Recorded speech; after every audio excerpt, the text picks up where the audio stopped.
అయ్యి బాబు ఎన్ని పొల్లేనా ఏంటో నా పిరాన్న చేపలాగా ఉంది. రూప్చంద్ పిల్ల పెరిగి పెద్ద అయితే ఇట్లా ఉంటుంది మరి.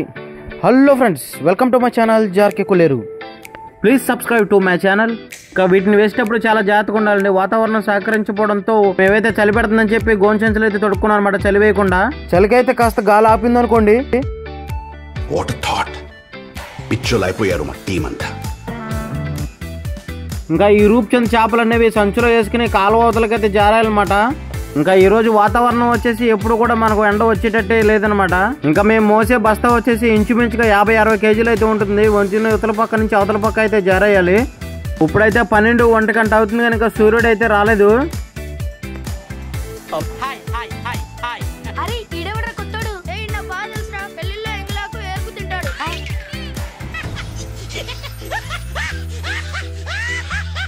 ఇంకా చెరువు ఓనర్ గారు అయితే 15 టన్నులు పెట్టారనమాట. 9 టన్నులు ఒకటి 6 టన్నులు ఒకటి బండెట్ పెట్టారు, 2 బండ్లు అనమాట.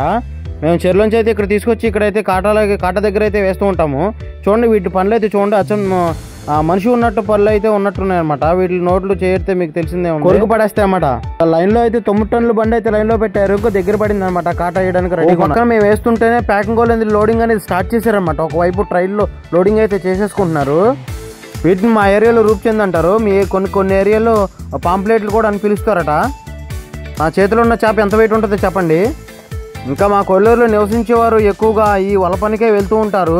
ఇంకొంతమంది కొల్లేరులో వేట చేస్తూ ఉంటారు. ఇప్పుడైతే మధ్యాహ్నం అయినా సూర్యుడు అయితే ఇంకా రాలేదనమాట. చూడండి మనకు కనిపించే ఈ పట్టి మంచి అయితే నడుచుకుంటే ఈ పక్క నుంచి ఆ పక్క అయితే సరుకు అయితే జారేయాలన్నమాట.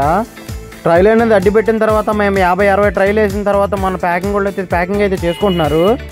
ఇంకా ఈ రూప్చంద్ యావరేజ్ వచ్చేసి కేజీ అనమాట. ఇంకా మగవారి కూలి వచ్చేసి 700 రూపాయలు అయితే ఇస్తారు మగవారి కూలి. ఇంకా ఆడవాళ్ళకి వచ్చేసి 600 రూపాయలు అయితే ఇస్తారనమాట. ఈ చేపలు పూర్తిగా లోడింగ్ అయిపోయిన తర్వాత వీటికి సంబంధించిన కంపెనీ ఫ్యాక్టరీ గాడికి అయితే వెళ్ళి థర్మోగోల్డ్ బాక్స్ లో ఫుల్ గా ఐస్ అయితే ప్యాక్ చేసుకుని అక్కడ ఇతర దేశాలకు తరలింపుతారనమాట. ఈ వీడియో నచ్చినట్టుంటే ప్లీజ్ సబ్స్క్రైబ్.